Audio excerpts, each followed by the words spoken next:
ওই কুত্তা, কল ধরিস না কেন? সরি রে, ঘুমেছিলাম। এবার বল, এত সকাল সকাল কল দিলি কেন? আজকে একটু তাড়াতাড়ি ক্যাম্পাসে আসিস, তোদের একটা গুড নিউজ দিব। কি গুড নিউজ? সেটা ক্যাম্পাসে এলে দেখতে পারবি। আর সানি আয়মানকেও বলে দিস তাড়াতাড়ি আসার জন্য। আমি ফারিয়াকে বলে দিছি। আচ্ছা ঠিক আছে, এখন ফোন রাখ, ফ্রেশ হব। ওকে। টুট টুট টুট, কলটা কেটে গেল। আমি উঠে ফ্রেশ হতে চলে গেলাম। চলেন, ফ্রেশ হতে হতে আপনাদের পরিচয়টা দিয়ে দেই। আমি জুয়েল, আপাতত স্টুডেন্ট লাইফে আছি। একটু আগে যে কল করেছিল সে আমার বেস্ট ফ্রেন্ড তন্নি। ফ্রেশ হওয়া শেষ, নাস্তা করে ক্যাম্পাসে চলে গেলাম। গিয়ে দেখি আমি ছাড়া সবাই বসে আছে। আমি যাওয়ার পরপরই তন্নি রাগী লোক নিয়ে আমাকে বলল, কি রে হারামি, তোকে আজকে একটু তাড়াতাড়ি আসতে বললাম আর তুই আজকে দেরি করে আসলি। সরি রে, রাস্তায় অনেক জ্যাম ছিল। তোর জন্য তো সব সময় জ্যাম থাকে, আমরা রাস্তা দিয়ে আসি না। এই হারামখোর, তুই চুপ থাক, সব সময় শুধু চামচামি করস। আচ্ছা বাদ দে না, এখন তোর নিয়ে কি বলবি তাড়াতাড়ি বল, আমরা ক্লাসে চলে যাব। আজকে কোনো ক্লাস হবে না, আজকে আমরা একটা পার্টি দিব। দেখ, এখন এগুলো করার সময় নেই, অন্যদিন করব। আগে বল তোর কি কথা আছে। দোস্ত, আমার বিয়ে ঠিক হয়ে গেছে। ছেলে অনেক বড় ব্যবসায়ী, কালকে আমাকে রিং পরিয়ে দিয়ে গেছে। তন্নির কথা শুনে আমার মাথার উপর যেন আকাশ ভেঙে পড়ল। সেই কলেজ লাইফ থেকে তন্নিকে আমি অনেক ভালোবাসি, কিন্তু ফ্রেন্ডশিপ নষ্ট হয়ে যাওয়ার ভয়ে কখনো বলতে পারিনি। আমি চেয়েছিলাম আগে নিজের পায়ে দাঁড়াই, ভালো একটা চাকরি পাই, তারপর তন্নিকে আমার মনের কথা বলবো। কিন্তু এটা কি হলো? না, আমি কিছু ভাবতে পারছি না। আমার মাথা ব্যথা করতেছে। এদিকে সানি, আইমান আর ফারিয়া তন্নিকে শুভেচ্ছা জানাচ্ছে। আমার নীরবতা দেখে তন্নি বলল, কি রে, তোর আবার কি হয়েছে? তুই খুশি হসনি? আমি তাড়াহুড়ো করে বললাম, আমি অনেক খুশি হয়েছি। তাহলে তুই এভাবে চুপ করে দাঁড়িয়ে আছিস কেন? দোস্ত, তুই সত্যি বিয়েটা করবি? অবশ্যই, এর থেকে ভালো ছেলে আর কোথায় পাবো? আর তাছাড়া বিয়ের বয়সও হয়ে গেছে। চুপ করে দাঁড়িয়ে রইলাম। আচ্ছা বাদ দে তো, এখন বল বিয়ে কখন? এই তো আগামী শুক্রবার, তোরা সবাই অবশ্যই আসবি। এই নে কার্ড। এই কথা বলে আমাদের সবাইকে একটা করে কার্ড দেয়। আমার কেন জানি বুক ফেটে কান্না আসছে। মনে হচ্ছে আমার জীবন থেকে অনেক বড় কিছু একটা চলে যাচ্ছে। নিজের অজান্তেই চোখের কোণে পানি চলে আসলো। আমার এমন অবস্থা দেখে তন্নি বলল, কি রে, কি হয়েছে তোর? কাঁদতেছিস কেন? আমি তাড়াতাড়ি চোখের পানি মুছে বললাম, আরে না, এমনি। তোর বিয়ে হবে শুনে খুশিতে চোখে পানি চলে আসলো। পাগল। আচ্ছা শোন, রায়হান কল দিচ্ছে, আমি একটু বাইরে যাচ্ছি, তোরা থাক। এই রায়হানটা আবার কে? আরে তোদের দুলা ভাই। আচ্ছা থাক, পরে কথা হবে। Bye bye. তন্নি চলে গেল। আমি অবাক দৃষ্টিতে ওর চলে যাওয়ার দিকে তাকিয়ে আছি। আস্তে আস্তে চোখটা ঝাপসা হয়ে গেল। মনে হয় আবার পানি এসে জমা হয়ে গেছে।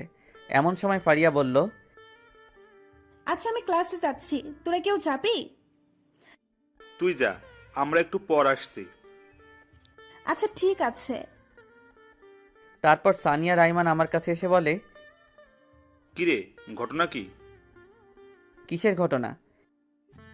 তোর চোখে পানি কেন? এমনি পানি চলে আসছে। তুই কি ভাবছিস আমরা কিছু বুঝি না? আমরা তোর বন্ধু না? এখনো সময় আছে, বলে দে তুই যে তন্নিকে ভালোবাসিস। কী সব বলছিস তোরা?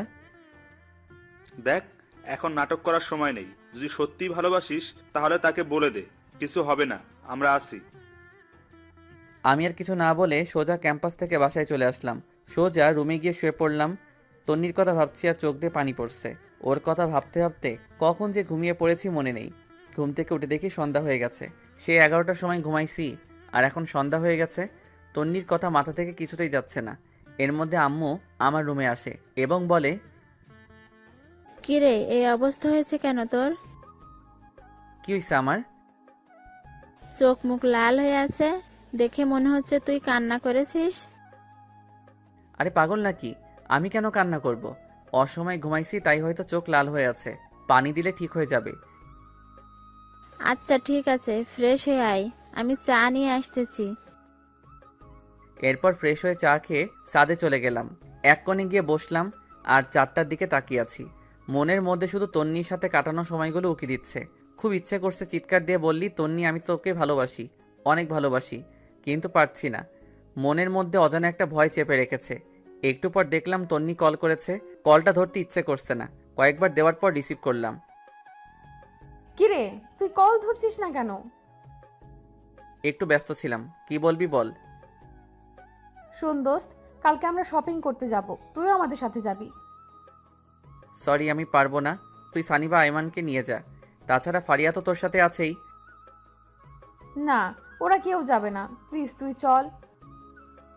দেখ আমার একটু কাজ আছে, আমি যেতে পারবো না। আমি এত কিছু বুঝি না, তুই যাবি।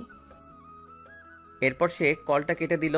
এমনিতেই ওর জন্য অনেক কষ্ট হচ্ছে, এর মধ্যে যদি শপিংয়ে যাই তাহলে আমার মাথা আরও খারাপ হয়ে যাবে। না, কিছুই মাথায় ঢুকছে না। যা হওয়ার তা পরে হবে। আমি কালকেই তন্নিকে আমার মনের কথা বলে দিব। পরের দিন ঘুম ভাঙলো তন্নির কলে। মোবাইলটা হাতে নিয়ে দেখি 22টা কল দিছে। তাড়াতাড়ি উঠে ফ্রেশ হয়ে তন্নিকে একটা টেক্সট পাঠালাম যে আমি আসছি। সারাদিন তন্নির সাথে শপিং করলাম, কথাগুলো বলতে চেয়েও পারলাম না, কেমন জানি অস্বস্তি লাগছে। তন্নির দিকে খেয়াল করে দেখলাম ও অনেক খুশি। এখন কথাগুলো কিভাবে বলবো, যদি ফ্রেন্ডশিপ নষ্ট করে ফেলে। আমি আর কিছু না ভেবে সোজা বাসায় চলে আসলাম। চিন্তা করলাম এখানে আর থাকবো না, তন্নিকে চোখের সামনে অন্য কারো হতে দিতে পারবো না। মনে মনে সিদ্ধান্ত নিলাম তন্নিকে সব কথা খুলে বলবো। যদি সে রাজি হয় তাহলে এখানে থেকে যাব, আর যদি রাজি না হয় তাহলে দেশের বাইরে চলে যাব। তাড়াতাড়ি করে আম্মুর কাছে গেলাম, গিয়ে বললাম, আম্মু আমি বাইরে চলে যাব, এখানে আর পড়ালেখা করব না। তুই না বলেছিলি এখানে তুই বন্ধুদের সাথে থাকবি, বাইরে যাবি না? সেটা আগে বলেছিলাম, এখন আমি আর দেশে থাকবো না। তুমি আব্বুকে ভিসা প্রসেসিং করতে বলো, আমি শুক্রবারের আগে চলে যাব। এত তাড়াতাড়ি কি হবে, সময় লাগবে। এত কিছু আমি জানি না, আমি শুক্রবারের আগে যেতে চাই।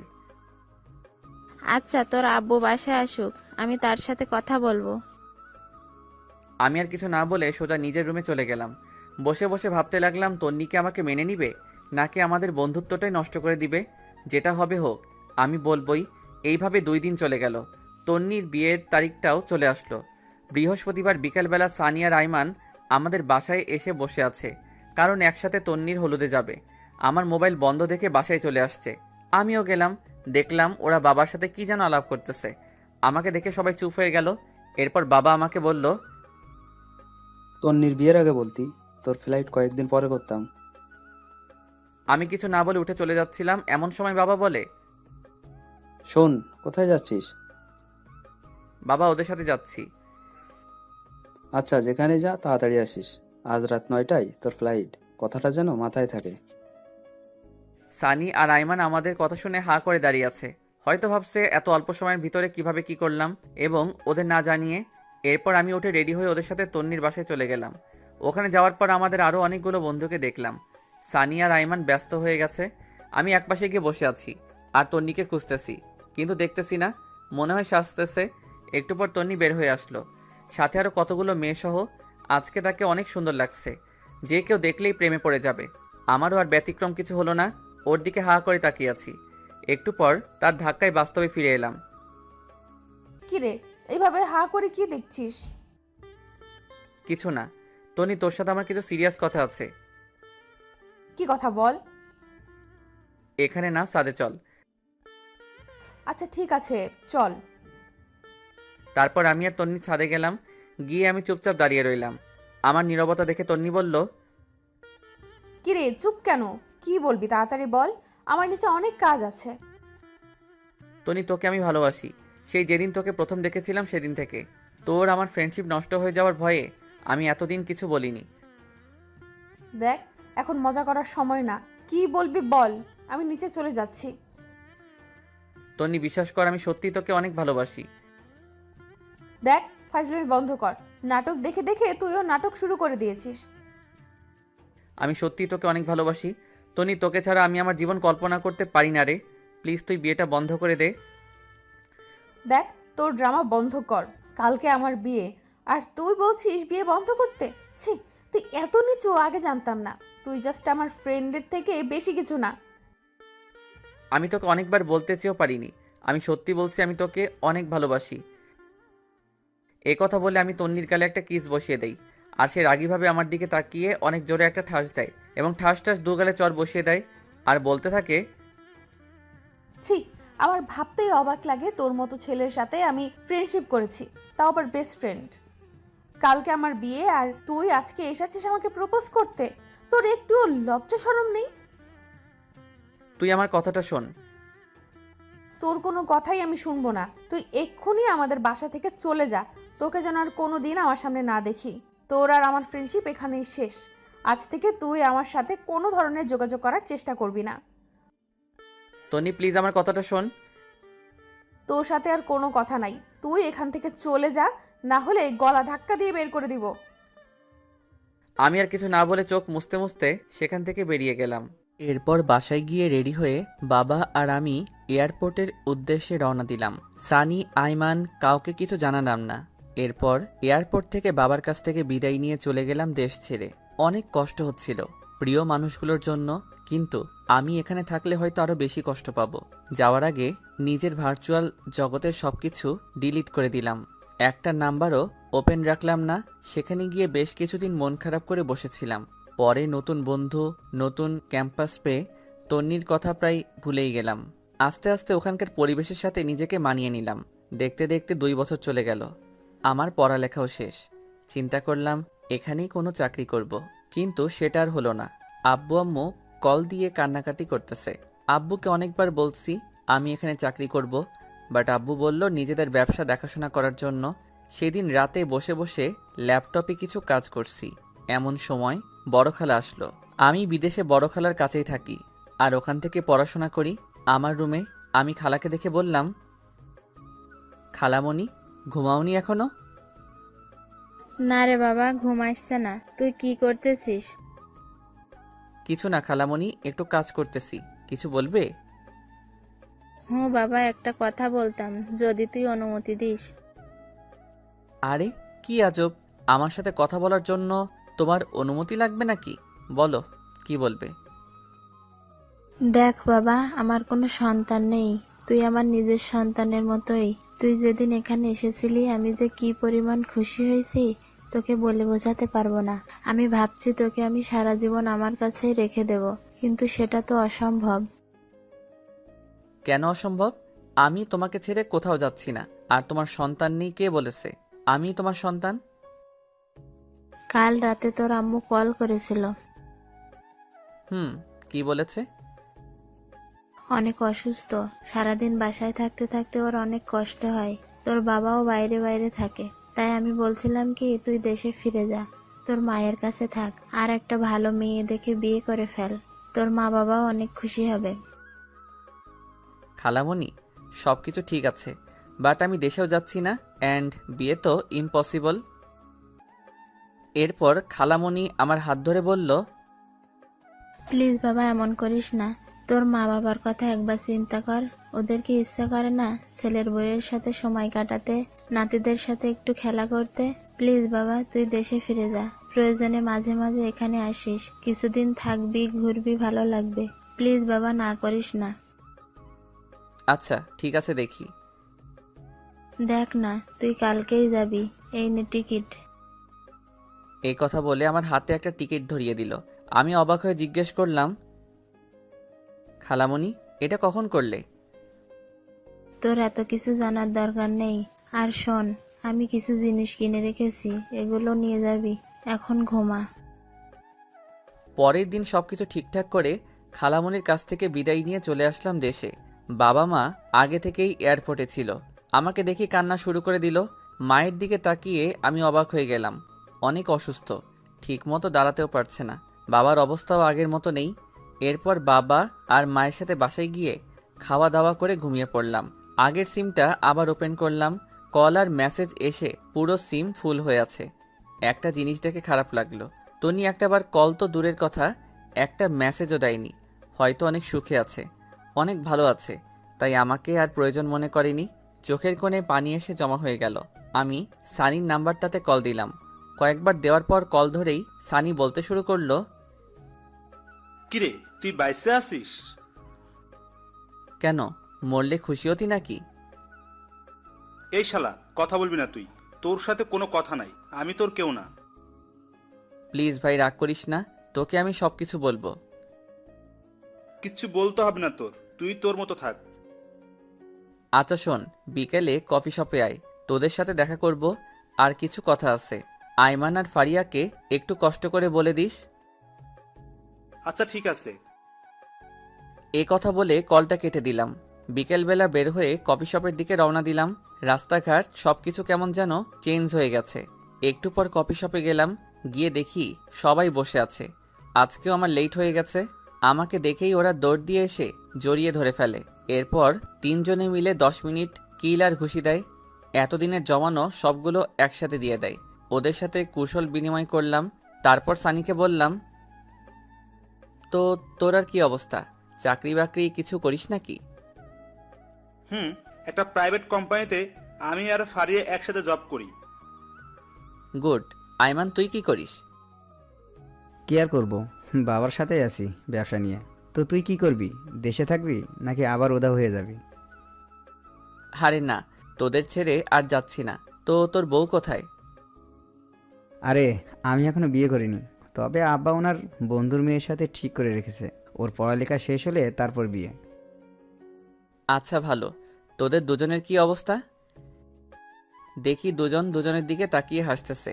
এরপর আইমান বলল, মামা, ওরা নিজেরাই সারাই ফেলছে। কি, তোরাও এই কাজ করলি? যাক, খুশি হলাম। সারা জীবন একসাথে ছিলি, এখনো থাকবি, ভালো হইছে। তো তুই কবে করছিস? আমার মতো ছেলেকে কে মেয়ে দিবে বল? ধুর, ফাজলামি করিস না। এই তন্নি কেমন আছে রে? মনে হয় অনেক সুখে আছে, তাই না? এ কথা শোনার পর ওরা তিনজন একে অপরের দিকে তাকাতে লাগলো। এরপর আইমান বলল, আসলে তন্নির বিয়ে হয়নি। মানে মস্করা করছিস তাই না? দেখ, জোকস এখন ভালো লাগে না। না রে, আইমান ঠিক বলছে, ওর বিয়ে হয়নি। কি বলছিস তোরা? বিয়ে হয়নি কেন? তুই তো সেদিন চলে গিয়েছিলি, তাহলে তুই দেখতি কেন বিয়ে হয়নি। এত কথা না বলে বিয়ে কেন হয়নি সেটা বল। আসলে রায়হান ছেলেটা অন্য একটা মেয়ের সাথে রিলেশন ছিল। বিয়ের দিন সে ওই মেয়েকে নিয়ে পালিয়ে যায়। তারপর? তারপর আর কি, ওরা বিয়েটা ভেঙে দেয়। তন্নির বাবা ওদের হাতে পায়ে ধরেছিল, কিন্তু কোনো লাভ হয়নি। পরে আমরা তোকে অনেক খুঁজেছিলাম, বাট তুইও চলে গেলি। তন্নির বাবা আমাকে অনেকবার বলেছে তন্নিকে বিয়ে করার জন্য, বাট আমি করিনি, তোর কথা ভেবে। পরে তুই বুঝবি আমি আর তন্নি সিট করে বিয়ে করেছি। আরে ধুর, এসব কেন বলছিস? আমি কিছু বলতাম না, তুই বিয়েটা করে ফেলতি। না বন্ধু, সেটা হয় না। এরপর ফারিয়া বলল, সেই থেকে তন্নি পাথরের মতো হয়ে গেছে, ঠিক মতো খায় না, ক্যাম্পাসে যায় না, আমাদের সাথেও মেশে না, দরকার ছাড়া কোনো কথা বলে না, সারা দিন জানালার গ্রিল ধরে দাঁড়িয়ে থাকে। ওর আর বিয়ের জন্য প্রপোজাল আসেনি? আসছে, বাট সে করবে না। আমাদের বিয়ের সময় এসে গিফটটা দিয়েই চলে গেছে। ও কি এখন এখানেই থাকে নাকি চলে গেছে? না, আগের বাসায় আছে। আমি একটু ওর সাথে কথা বলবো, তোরা যাবি আমার সাথে? আজকে তো সময় নেই, কালকে বিকেলবেলা সবাই ফিরে আসি, কালকে চল। আচ্ছা ঠিক আছে তাহলে। এরপর ওদের কাছ থেকে বিদায় নিয়ে বাসায় চলে আসলাম। শুয়ে শুয়ে চিন্তা করতেছি, ওর বাবা মায়ের কাছে বিয়ের প্রস্তাব দিলে কেমন হয়। ইস, আমি যদি সেদিন থাকতাম, হয়তো এতদিনে আমাদের বাচ্চাও বড় হয়ে যেত। এসব ভাবতে ভাবতে ঘুমাই গেছি। পরের দিন আমরা চারজন ওদের বাসায় গেলাম। দরজার সামনে দাঁড়িয়ে কলিং বেলটা বাজালাম। একটু পর ওর মা এসে দরজা খুলে দেয়। আমাদের দেখে উনি অনেক খুশি হন। আমাকে দেখে বলে, আরে জুয়েল, তুই কোথা থেকে আসলে? এতদিন কোথায় ছিলে বাবা? আন্টি, আমি তো দেশে ছিলাম না। ও আচ্ছা, এই দাঁড়িয়ে কেন আসো? সবাই ভিতরে আসো। এরপর আমরা সবাই ভিতরে গেলাম। অনেক বসে আন্টির সাথে গল্প করলাম, কিন্তু তন্নিকে কোথাও দেখছি না। আমি ফারিয়াকে ইশারায় বললাম তন্নিকে দেখতে। সে উঠে তন্নির রুমে গেল, গিয়ে অনেকক্ষণ পর আসলো। তারপর আমি বললাম, কিরে, ও বাসায় নেই? আছে ভেতরে, এখানে নাকি আসবে না, তুই কথা বললে ভেতরে যা। এরপর আমি উঠে ভিতরে গেলাম। গিয়ে দেখলাম ও জানলার গ্রিল ধরে দাঁড়িয়ে আছে। আমি অনেকক্ষণ গিয়ে পেছনে দাঁড়িয়ে রইলাম। কেমন জানি নার্ভাস লাগছে, কিন্তু ওর কোনো নড়াচড়া নাই। তারপর আমি একটা কাশি দিলাম, দেখলাম পেছনে তাকালো। এরপর সে বলল, কি রে, কখন আসছিস? এই তো কিছুক্ষণ হলো। কেমন আছিস তুই? ভালো। তুই এখানে কেন আসছিস? কথাটা শুনে অনেক খারাপ লাগলো। এতদিন পর দেখা হলো, অথচ আমি কেমন আছি সেটা জিজ্ঞেস না করে উল্টো আমাকে বলে কেন আসছি। এরপর আমি বললাম, এখনো রাগ করে আছিস? সেদিনের জন্য আমি অনেক সরি। আমি কারোর উপর রাগ করি না, সেই অধিকার আমার নেই। এতদিন কোথায় ছিলি? বাইরে। তো এখন এখানে কেন আসছিস? তোকে দেখতে। দেখা হয়ে গেছে, এখন যা। কেন, তোর কি বিরক্ত লাগছে নাকি? তুই রুম থেকে বের হলে আমি খুশি হব। প্লিজ এখান থেকে যা। আমি আর কিছু না বলে সোজা চলে আসলাম, একরকম অপমানিত হয়ে। এরপর আন্টি নাস্তা নিয়ে আসলো। আমরা নাস্তা খেতে খেতে কথা বলছি। এরপর আমি আন্টিকে বললাম, আন্টি একটা কথা বলতাম, যদি কিছু মনে না করেন। বাবা বলো। আন্টি, আমি তন্নিকে বিয়ে করতে চাই। আমার কথা শুনে আইমান, সানি আর ফারিয়া অবাক হয়ে আমার দিকে তাকিয়ে রইল। আন্টি বলল, কিন্তু বাবা, তোমার বাবা মা কি রাজি হবে? আর তন্নি তো বিয়ে করার কোনো ইচ্ছে নেই বলতাছে। আন্টি, আমার মা বাবা আমার উপর কোনো কথা বলবে না। আপনি যদি রাজি থাকেন আমি তন্নিকে বিয়ে করব। বাবা ঠিক আছে, কিন্তু তন্নি? আন্টি, বিয়ের পর সব কিছু ঠিক হয়ে যাবে। আচ্ছা বাবা, দেখি কি করা যায়। তারপর আমি, আইমান, সানি আর ফারিয়া তন্নিদের বাসা থেকে চলে আসলাম। পরে আমি আব্বু আর আম্মুকে বললাম তন্নির কথা। আমার কথা শুনে ওনারা তো অনেক খুশি। বললেন, তোর পছন্দই আমাদের পছন্দ, আর তন্নি মেয়েটাকে আমারও অনেক ভালো লাগে। অবশেষে আমাদের বিয়েটা হয়ে গেল। তন্নিকে একরকম জোর করে বিয়েটা দেওয়া হয়েছে। কবুল বলার সময় দেখলাম সে বলতে চাচ্ছে না। ফারিয়া আর ওর মায়ের জোরাজোরিতে বলল, এখন প্রায় রাত 12টা। আমি, সানি আর আইমান ছাদের উপর বসে বসে আড্ডা দিচ্ছি। এমন সময় ফারিয়া উপরে আসলো আর এসে আমাকে বলল, কি রে তুই এখানে? তো কোথায় থাকবো? আজকে না তোর বাসর রাত? তোর নিয়ে অনেক আগে থেকে একা একা বসে আছে। যা ঘরে যা। বন্ধু যা, আর বসে থাকা ঠিক হবে না। এরপর আমি উঠে আস্তে আস্তে রুমের দিকে হাঁটা দিলাম। এমন সময় সানি বলল, মামা, মনে করে বেড়ালটা মারিস, আর কোনো দরকার হলে আমাকে কল দিস। আই ফাজিল, তোর মুখে কি কিছুই আটকায় না? সবাই কি তোর মতো নাকি? আমি আর কিছু না বলে একটা মুচকি হাসি দিয়ে ছাদ থেকে চলে আসলাম। বাসর ঘরের সামনে দাঁড়িয়ে আছি। কেমন জানি ভয় লাগতেছে, আবার লজ্জাও। অনেকক্ষণ দাঁড়িয়ে থেকে আস্তে করে দরজাটা খুলে ভিতরে প্রবেশ করলাম। দরজাটা লাগিয়ে দিলাম। দেখলাম তন্নি মাথা নিচু করে বসে আছে। আমি গিয়ে খাটের উপর বসলাম। এমন সময় তন্নি আমাকে বলল, তোর সাথে আমার কিছু কথা আছে। কি কথা বল। আর শোন, আজকে থেকে আমি তোর স্বামী, সো আর তুই করে বলবি না, তুমি করে বলবি, অ্যান্ড আমিও বলবো। দেখ, তোকে আমি কখনোই স্বামী হিসেবে মানতে পারবো না। তুই জাস্ট আমার ফ্রেন্ড। তাহলে বিয়েতে মত দিলি কেন? তোর কি ধারণা আমি নিজে থেকে মত দিছি? জীবনেও না। মা আমাকে ওনার মরার কসম দিয়েছে, সেজন্য আমি বিয়েটা করেছি। তোর মায়ের কসমের জন্য তুই আমার জীবন নষ্ট করবি নাকি? তো তুই এখন কি চাস? তুই জীবনেও আমার কাছে স্বামীর অধিকার দেখাতে পারবি না। তুই তোর মতো আর আমি আমার মতো। ওকে, আমি তোর উপর কোনো অধিকার খাটাবো না। অন্তত আমার মা বাবার সামনে একটু নাটক করিস, না হলে ওনারা অনেক কষ্ট পাবে। চেষ্টা করব। আমি আর কিছু না বলে খাটে ঘুমাতে যাব, এমন সময় তন্নি আবারও চিৎকার দিয়ে ওঠে আর আমাকে বলে, কি করছিস তুই? কি করলাম, ঘুমাতে যাচ্ছি। ঘুমাবি ভালো কথা, কিন্তু খাটে কেন? তাহলে কোথায় ঘুমাবো? যেখানে খুশি সেখানে ঘুমা, দরকার হলে সোফায় ঘুমা, বাট খাটে ঘুমাতে পারবি না। এটা আবার কেমন কথা? খাট থাকতে সোফায় কেন ঘুমাবো? কারণ তোর সাথে এক খাটে ঘুমানোর কোনো ইচ্ছাই আমার নেই, তো তুই খাটে ঘুমাবি না। আমি আর কিছু না বলে একটা বালিশ নিয়ে লাইট অফ করে সোফায় ঘুমিয়ে পড়লাম। তন্নিও খাটের উপর শুয়ে পড়ল। আমার কিছুতেই ঘুম আসছে না। পরে আমি উঠে বেলকনিতে চলে গেলাম। মনে মনে ভাবতে লাগলাম, আমার মতো অবাগা হয়তো পৃথিবীতে আর দ্বিতীয়টা নেই। এই বাসর ঘর নিয়ে কত কিছু চিন্তা করে রাখছি, বাট কিছুই হলো না। মনে মনে ভাবলাম, তন্নির সাথে ফ্রেন্ডশিপটা না হলেই ভালো হতো। সুন্দর একটা জীবন পেতাম। নিয়তি বারবার ওর কাছেই আমাকে নিয়ে আসে। এসব ভাবতে ভাবতে কখন যে চোখের কোণে পানি এসে জমা হয়েছে বুঝতেই পারিনি। এমন সময় খেয়াল করলাম রুম থেকে কান্নার আওয়াজ আসছে। আমি তাড়াতাড়ি রুমে ঢুকে লাইটটা অন করলাম। দেখলাম তন্নি ফুপিয়ে ফুপিয়ে কাঁদছে। লাইট অন করাতেই কান্না বন্ধ করে দিল। তারপর আমি বললাম, কি রে, তুই এখনো ঘুমাসনি? আর কান্না করতেছিস কেন? না, এমনি। তুই কোথায় ছিলি? বারান্দায় ছিলাম। ঘুমিয়ে পড়, বেশি রাত জাগলে আবার শরীর খারাপ করবে। তুইও ঘুমিয়ে পড়। আমি আর কিছু না বলে লাইটটা অফ করে দিলাম।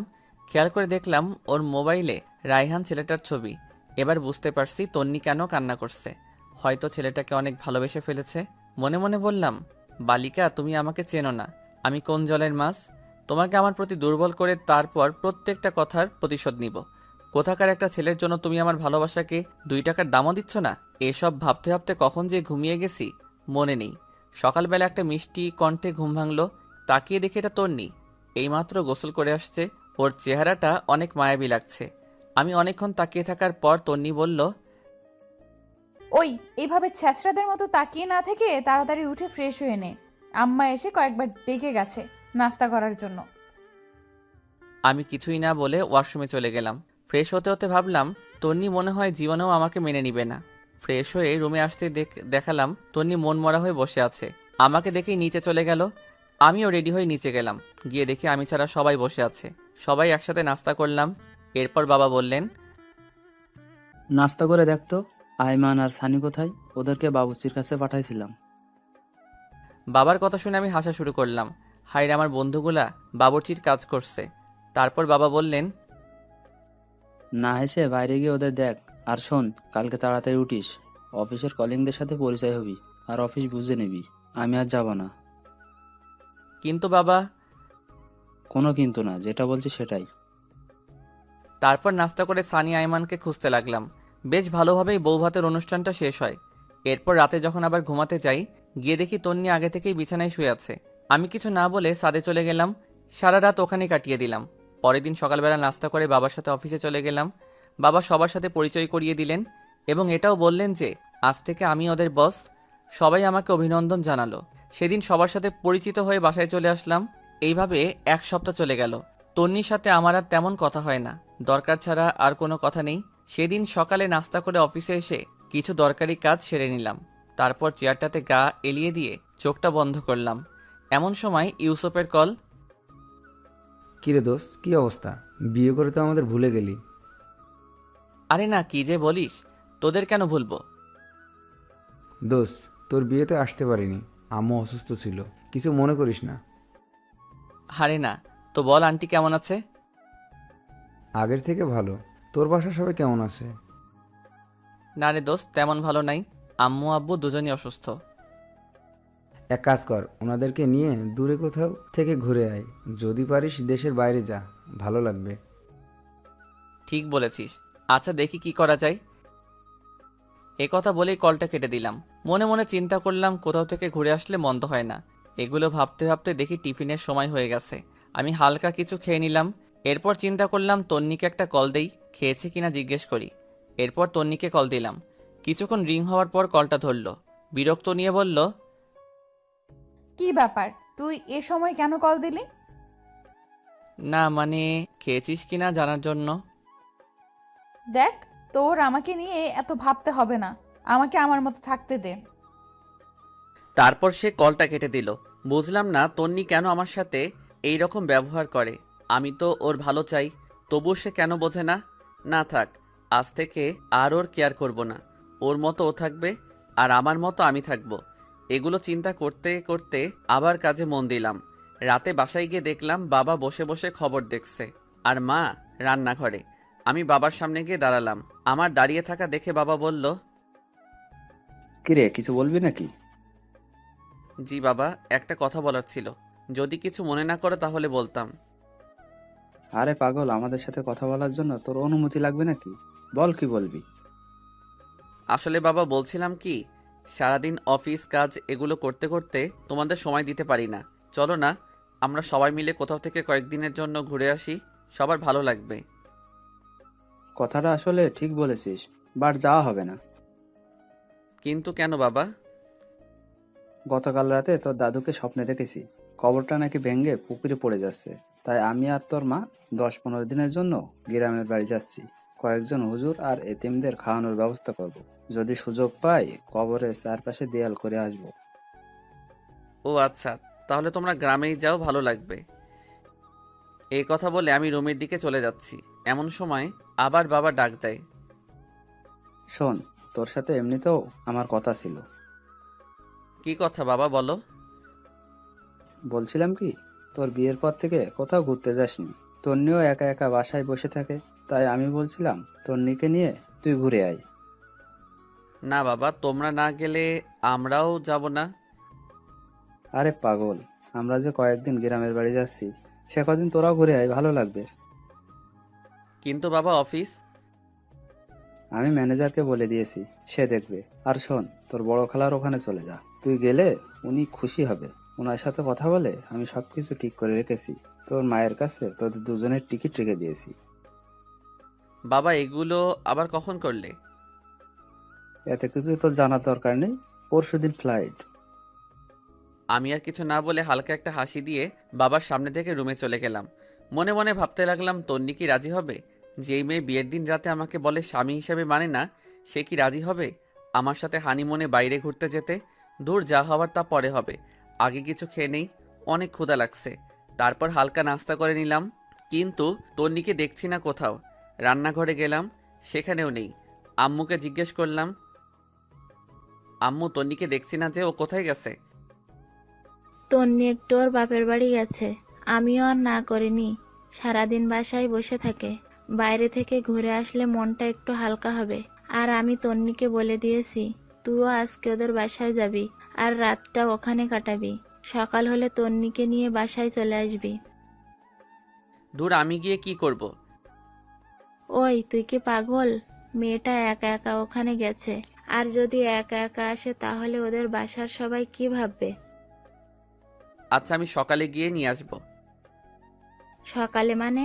এখন যাবি তুই? যা, রেডি হয়ে নে। কি আর করা, রেডি হয়ে ওদের বাসার দিকে রওনা দিলাম। তন্নিকে অনেকবার কল দিলাম, কিন্তু সে কল ধরছে না। তারপর আমি আইমান আর সানির সাথে চ্যাটিং করতে করতে ওদের বাসার সামনে চলে গেলাম। গাড়ি থেকে নেমে ওদের বাসার সামনে গিয়ে দাঁড়ালাম। তখন প্রায় 9টা বেজে গেছে। তারপর ভিতরে গেলাম। আমাকে দেখে শ্বশুর শাশুড়ি অনেক খুশি হলেন। তাদের সাথে অনেকক্ষণ কথা বলে নিলাম। এরপর শাশুড়ি আম্মা বললেন, যাও বাবা, রুমে যাও। তন্নি রুমে আছে, ওখানে গিয়ে ফ্রেশ হয়ে নিচে আসো, আমি খাবার রেডি করছি। আচ্ছা ঠিক আছে। এ কথা বলে আমি তন্নির রুমের দিকে হাঁটা দিলাম। ওর দরজার সামনে গিয়ে শুনতে পাই ওর রুম থেকে অনেক জোরে হাসি শব্দ আসছে। সবার থেকে ওর হাসিটা আলাদা, অনেক দিন পর সে হাসছে। আমি বাইরে থেকে উকি দিয়ে দেখলাম ওর কয়েকজন কাজিন সেখানে বসে ওর সাথে গল্প করছে। তাদের মধ্যে একজন আমাকে দেখে ফেলে, তারপর বলে, আরে দুলাভাই, আপনি আসতেন? আমরা আপনারই কথাই বলতেছিলাম। আসুন, ভিতরে আসুন। তারপর আমি ভিতরে গিয়ে অনেকক্ষণ ওদের সাথে গল্প করলাম। তারপর ওরা সবাই চলে গেল। তখন তন্নি আমাকে বলল, তুই এখানে কেন আসছিস? মানে কি? তোর বাসায় আসার জন্য মনে হয় আমার ঠেকা পড়ছে। আম্মুই আমাকে আসতে বলেছে। তন্নি মুখে একটা বিরক্ত নিয়ে কিছু একটা বলতে যাবে, এমন সময় শাশুড়ি এসে আমাদের ডেকে নিয়ে গেলেন খাবার জন্য। আমি আর কিছু না বলে সোজা খেতে চলে গেলাম। খাবারের টেবিলে বসে তো অবাক, এত খাবার! আসলেই শ্বশুরবাড়ির রসের হাঁড়ি। সবগুলো খাবারই আমার পছন্দের। এরপর খাওয়া দাওয়া সেরে আমি রুমে এসে বিছানায় শুয়ে পড়লাম। কিছুক্ষণ পর তন্নি রুমে আসলো আর এসে চেঁচামেচি শুরু করে দিল। কিরে, তুই বিছানায় শুয়েছিস কেন? তো কোথায় শুব? তোর রুমে তো সোফাও নেই। সোফা নেই তো কি হয়েছে?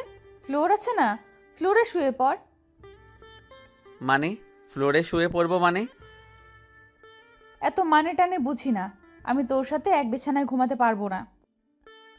কেন ঘুমাতে পারবি না? শোন, বিয়েটা যেভাবেই হোক, এখন আমি তোর স্বামী, আর তোর ভয়ের কিছু নেই। আমি তোকে কিছু করব না। সেটাও যদি না হয় তাহলে তুই নিজেই ফ্লোরে শুয়ে পড়। ফ্লোরে আমার ঘুম আসে না। আমার সম্ভব বিরক্ত লাগছে মেয়েটার কর্মকাণ্ড দেখে।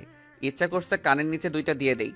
এরপর সে আবার বলতে শুরু করলো, এই শোন, এটা আমার রুম, সো বিছানাটাও আমার। আমার বিছানায় আমি ঘুমাবো। তো কি হইছে? ভুলে গেছিস এতদিন আমার বিছানায় ছিলি আর আমি সোফায় ছিলাম? আমি নিজের ইচ্ছায় ঘুমাইনি, তুই তো বললি আমাকে বিছানায় ঘুমাতে। দূরে ফালতুর সাথে কথা বলে পারা যাবে না, তাই আমি নিজেই ফ্লোরে শুয়ে পড়লাম। শুয়ে শুয়ে ভাবতেছি তন্নি যদি কালকে আমাদের বাসায় যাওয়ার পর শুনে যে আমি হানিমুনের ব্যবস্থা করে আসছি তখন কি করবে। এগুলো ভাবতে ভাবতে দেখলাম ফকিরনি খুব আরাম করে ঘুমিয়ে আছে। মনে মনে বললাম, তন্নি তুই হয়তো জানিস না আমি কি জিনিস। তোরে আমি এমন সোজা করব যে তুই আমাকে ছাড়া কিছুই বুঝবি না। এসব ভাবতে ভাবতে কখন যে ঘুমিয়ে পড়েছি নিজেও জানি না। খুব সকালবেলা ঘুমটা ভেঙে গেল। ঘুম থেকে উঠতে যাব এমন সময় দেখি পুরো পিঠটা ব্যথা করতেছে। করারও কথা, সারা রাত ফ্লোরে ছিলাম, তাই একটু বেশি ব্যথা করছে। খাটের দিকে তাকিয়ে তন্নি খুব আরামে ঘুমিয়ে আছে। ঘুমন্ত অবস্থায় ওকে একদম বাচ্চাদের মতো লাগছে। মুখটা অনেক মায়াবী লাগছে। আমি অনেকক্ষণ তাকিয়ে রইলাম। একটু পর দেখলাম ওর কতগুলো চুল উড়ে এসে মুখটা ঘুরে রাখছে। ইচ্ছে করছে চুলগুলোকে আলতো করে আবার পেছনে সরিয়ে দেই। বিয়ের পর থেকে এখনো পর্যন্ত তন্নিকে টাচও করিনি। এখন খুব ইচ্ছা করছে ওর মায়াবী মুখটা একটু হাত বুলিয়ে দিতে, কিন্তু যদি জেগে যায় তাহলে আমার 12টা বাজাবে। কিন্তু নিজের ইচ্ছাটাকে আর কন্ট্রোল করতে পারলাম না। ওর মুখের চুলগুলো আস্তে আস্তে সরাতে লাগলাম। হঠাৎ করেই তন্নির ঘুম ভেঙে যায় আর আমাকে ওর এত কাছে দেখে চিৎকার দিয়ে ওঠে এবং সাথে সাথে আমার মুখে ঠাস ঠাস দুইটা চর বসিয়ে দেয়। তারপর রেগে চোখ মুখ লাল করে আমাকে বলতে লাগলো, ছি, তুই এত নোংরা! আমি তো তোকে ভালো মানুষ ভাবছিলাম, কিন্তু তুই যে এত নিম্নমানের আমি তো জানতাম না। তোর সাথে কথা বলতেই আমার রাগ হচ্ছে। তুই ভুল ভাবতেছিস, আমার কথা শোন। তোর কোনো কথাই আমি শুনবো না। এমন সময় তন্নির আম্মু এসে আমাদের ডাক দেয় এবং বলে তাড়াতাড়ি নিচে যেতে, নাস্তা রেডি। তারপর আমি আর কিছু না বলে ওয়াশরুমে চলে যাই। ফ্রেশ হয়ে এসে ওর রুমে বসে আছি। সেও কোথায় যেন গেছেন। বসে বসে ভাবছি, মানুষ করো সহজে অবিশ্বাস করতে পারে। আমি যদি জোর করে কিছু করার চেষ্টা করতাম তাহলে তো বিয়ের প্রথম রাতেই করতে পারতাম, বাট ওগুলো তো আমার মনে নেই। একটু পর তন্নি এসে আমাকে নিয়ে নাস্তা করতে গেল। আমিও কোনো কথা না বলে চুপচাপ নাস্তা করে রুমে চলে আসলাম। এসে রেডি হচ্ছি, কারণ তন্নিকে বাসায় দিয়ে এসে আমি আবার অফিসে চলে যাব। তন্নিও রেডি হয়ে আসলো। অতপর তাকে বাসায় দিয়ে আসলাম। অফিসে গিয়ে দেখি অনেক কাজ জমে আছে, এক নাগাড়ে করতে লাগলাম। ঘড়ির দিকে তাকিয়ে দেখি 2টা বাজে। না, এখন আর কাজ করা যাবে না।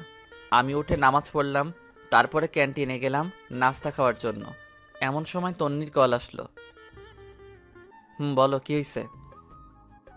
কিন্তু কলটা দিয়েছে বাবা। তারপর উনি বলল, তন্নি না, আমি তোর বাবা বলছি। বাবা এ সময় কল দিয়েছো, কিছু বলবে? তুই এখন কোথায়? ক্যান্টিনে এসেছি নাস্তা করার জন্য। নাস্তা করার দরকার নেই, তুই বাসায় আয়, একসাথে খাবো। কিন্তু বাবা। কোনো কিন্তু না, তোর সাথে কথা আছে। আচ্ছা ঠিক আছে, আসতেছি। এরপর আমি বাসায় চলে গেলাম। গিয়ে দেখি সবাই খাবার টেবিলে বসে আছে। মনে হচ্ছে আমার জন্য বসে আছে। আমি গিয়ে মায়ের পাশে বসলাম। খাওয়া দাওয়া শুরু হলো। এক সময় বাবা বলল, তোকে যে বলেছিলাম আমরা গ্রামের বাড়ি যাব, মনে আছে তোর? তোর দাদা দাদুর কবর পাকা করব। আছে, কিন্তু কিন্তু কি? আমি কোথাও যেতে পারবো না। আরে তুই আমাদের সাথে যাবি কেন? তোরা তো ঘুরতে যাচ্ছিস। না বাবা, আমরা কোথাও যাচ্ছি না। দরকার হলে তন্নিকে তোমাদের সাথে নিয়ে যাও। দেখলাম তন্নি আমার দিকে আর চোখে তাকিয়ে আছে। তারপর মা বললেন, এটা কেমন কথা? তুই না কালকে বললি তোরা ঘুরতে যাবি? বলেছিলাম, বাট আর যাব না। আমার কাজ আছে, সবকিছু ক্যান্সেল করে দিয়েছি। তারপর বাবা তন্নিকে জিজ্ঞেস করলো ওনাদের সাথে যাবে কিনা। তন্নি না করে দিল। আমিও আর কিছু না বলে সোজা রুমে চলে গেলাম। বিকেলবেলা আর অফিসে গেলাম না। সেদিন বিকেলবেলা সানি আর আইমানের সাথে আড্ডা দিলাম অনেকক্ষণ। এর মধ্যে আইমান আমাকে বলল, এই জুয়েল, তুনি কি তোকে মেনে নিয়েছে নাকি এখনো পাগলামি করে? আমি টেনশনে পড়ে গেলাম। সত্যি বলবো নাকি মিথ্যা বলবো চিন্তা করতেছি। আর চুপ করে থাকা দেখে সানি বলল, আমরা সব জানি, তবুও তোর মুখ থেকে শুনতে চাই। তাহলে আমরা নিজেরা কিছু করে সবকিছু ঠিকঠাক করতে পারবো মনে হয়। সানি আর আয়মানের কথা শুনে একটু শান্তি লাগলো। আসলেই বন্ধু ছাড়া কোনো কিছু হয় না। তারপর আমি পুরো ঘটনাগুলো ওদের দুজনকে বললাম। তারপর আমি সানিকে বললাম, এই সানি, ফারিয়া তো আমাদের বন্ধু, বাট তুই যে ওকে বিয়ে করেছিস, সে কি তোর সাথে এমন করে? আরে না, ও আমার অনেক কেয়ার করে। আরে সানি তো বাসর রাতেই বিড়াল মেরে ফেলেছে। এ কথা বলে সবাই হাসাহাসি শুরু করলাম। একটু পর আয়মান আমাকে বলল, জেল শোন, একটা বুদ্ধি দিই, আমার ধারণা 100% কাজে দিবে। আরে তাড়াতাড়ি বল। তুই আজ থেকে তন্নির কোনো কেয়ার করবি না, ওকে সবসময় এড়িয়ে যাবি, খারাপ ব্যবহার করবি, দেখবি সোজা হয়ে গেছে। আরে না, এটা কি করে হয়? আমি ওকে অনেক ভালোবাসি। আরে বেটা শোন, ভালোবাসি বলে লাভ হবে না, ওর মনেও ভালোবাসা আনতে হবে। তুই আজ থেকে ওকে এড়িয়ে যা, দেখবি ও ঠিক হয়ে যাবে। আচ্ছা দেখি কি করা যায়। এরপর আমি বাসায় চলে যাই। রুমে ঢোকার সাথে সাথে তন্নির প্রশ্ন করা শুরু হয়ে গেল। কোথায় ছিলি এতক্ষণ? অফিসে ছিলাম। অফিস কি 12টা পর্যন্ত হয় নাকি? সেটা তো না জানলেও চলবে। আর আমি কি করব না করব, কোথায় যাব নাকি যাব না, সেটা তোকে বলতে হবে নাকি? আমাকে বলতে হবে না, এত রাত পর্যন্ত জেগে থাকতে আমি পারবো না। তোকে জেগে থাকতে কেউ বলছে নাকি? তুই ঘুমা। তুই আমার সাথে এইভাবে কথা বলতেছিস কেন? কিভাবে বলছি? সারাদিন অফিস করছি, বিরক্ত লাগছে, যা। ও, এখন তো বিরক্ত লাগবে তাই না? চুপ করবি নাকি কানের নিচে 2টা দিব? কি, আমাকে মারবি? তোকে মারতে কি কারো পারমিশন লাগবে নাকি? চুপ কর, নইলে লাথি দিয়ে রুম থেকে বাহির করব। দেখলাম তন্নি চোখ মুখ লাল করে শুয়ে পড়ল। মনে মনে আয়মানকে ধন্যবাদ দিলাম। আসলে আপনারা যেমনটা দেখছেন, বাস্তবে আমি তেমন নই। এই ব্যবহারের মাধ্যমে যদি তন্নি ভালো হয়, সেই জন্যই এমন করতেছি। আমিও আর কিছু না বলে লাইট অফ করে দিয়ে সোফায় শুয়ে পড়লাম। সকালে ঘুম থেকে উঠে দেখলাম তন্নি বিছানায় নেই। আমি ফ্রেশ হয়ে নিচে গেলাম। দেখলাম তন্নি আব্বু আম্মুর ব্যাগ আর জিনিসগুলো রেডি করে দিচ্ছে। আমি যাওয়ার পর সবাই নাস্তা করতে বসলাম। মা বললেন, শোন, একটা কথা বলতাম। বলো। আমরা যাওয়ার পর তন্নি একটু ওর বাপের বাড়ি যাবে, তুই একটু দিয়ে আসিস। আমার সময় নেই, যে যাওয়ার সে একাই যাবে। আর বাপের বাড়ি থেকে কালকেই তো আসলো। আমরা যাওয়ার পর বাসায় তো কেউ থাকবে না, তুই থাকবি অফিসে, তাই বলছিলাম। দেখো, এত কিছু আমি বুঝি না, ও গেলে একাই যাবে। আর কিছু না বলে নাস্তা করে উঠে গেলাম। তারপর বাবা মাকে আমি বাস স্টপে দিয়ে আসলাম। বাসায় এসে দেখি তন্নি নেই। কল দিলাম, ধরতেছে না। আমিও আর কল না দিয়ে রেডি হয়ে অফিসে চলে গেলাম। দুপুরবেলা ক্যান্টিনে খাবার খেতে গেলাম। বাবা মাকে কল দিয়ে জিজ্ঞেস করলাম কত দূর গেছে। অনেকক্ষণ কথাবার্তা বলে কল কেটে দিলাম। হঠাৎ করে তন্নির কথা মনে পড়ল। আমি এবার তন্নিকে কল না দিয়ে শাশুড়িকে কল দিলাম। হ্যালো, আসসালামু আলাইকুম। ওয়ালাইকুম সালাম। বাবা কেমন আছো? আছি ভালো। আপনারা সবাই কেমন আছেন? আছি, সবাই ভালো। খাওয়া দাওয়া করছেন? তন্নি খেয়েছে? এই তো আমরা করতেছি, তুমি করছো? জি, নাস্তা করতেছি। অফিস শেষে আমাদের এখানে চলে আসিও, তোমার আব্বু আম্মুর সাথে আমার কথা হয়েছে। কিন্তু কোনো কিন্তু না, আমি বলছি তুমি চলে আসিও। আচ্ছা ঠিক আছে। কলটা কেটে দিলাম। তারপর সানিয়া রাইমানকে কল দিলাম, সব কিছু বললাম। ওরাও বলতেছে চালিয়ে যাওয়ার জন্য। রাত প্রায় 8টা। আমি ওদের বাসার সামনে গেলাম। তন্নিকে কল দিব চিন্তা করলাম, কিন্তু দিলাম না। কলিং বেল দেওয়ার সাথে সাথে তন্নি এসে দরজা খুলে দিয়ে গেছে। মনে হয় আমার জন্যই ওয়েট করতেছিল। আমি শ্বশুর শাশুড়ির সাথে কথা বলে তন্নির রুমে গেলাম। আমার সাথে কোনো কথা বলতেছে না। আমি ওয়াশরুমে গিয়ে ফ্রেশ হয়ে আসলাম। একটু পর শাশুড়ি এসে খাওয়ার জন্য ডেকে গেল। আমিও সোজা নিচে চলে গেলাম। খাওয়া দাওয়া করে বাইরে বের হলাম। আব্বুকে কল দিলাম। অনেকক্ষণ কল দিয়ে কথা বললাম। তারপর বাসায় আসলাম। রুমে যাওয়ার সাথে সাথে তন্নি অনেক জোরে দরজাটা লাগিয়ে দিল। কি রে, এত জোরে দরজা দিলি কেন? তুই এখানে কেন আসছিস? মানে কি? তোর মাই তো বলল। মা বললে আসতে হবে নাকি? দেখ, বেশি কথা বলবি না, তোরে দেখলেই আমার রাগ হয়। যা শুয়ে পড়। তুই আমার রুম থেকে বের হ। তুই কি আমাকে অপমান করছিস? ধরে নে তাই, তুই আমার রুমে থাকতে পারবি না। ভুলে গেছিস সবসময় আমার রুমেই থাকিস অ্যান্ড আমার খাটে?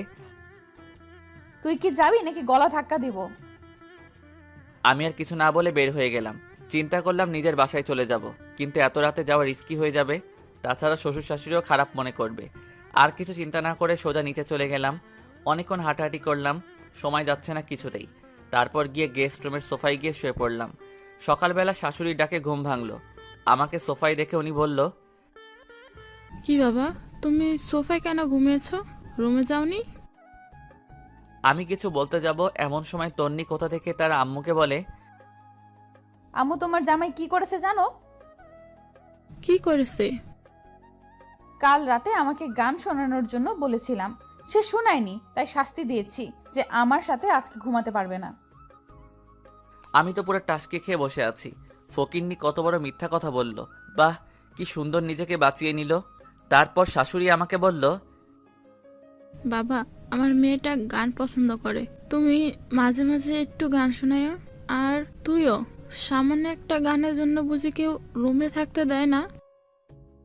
আমি দুঃখ ভারাক্রান্ত একটা হাসি দিয়ে ওয়াশরুমে গিয়ে ফ্রেশ হয়ে নাস্তা করে অফিসে চলে গেলাম।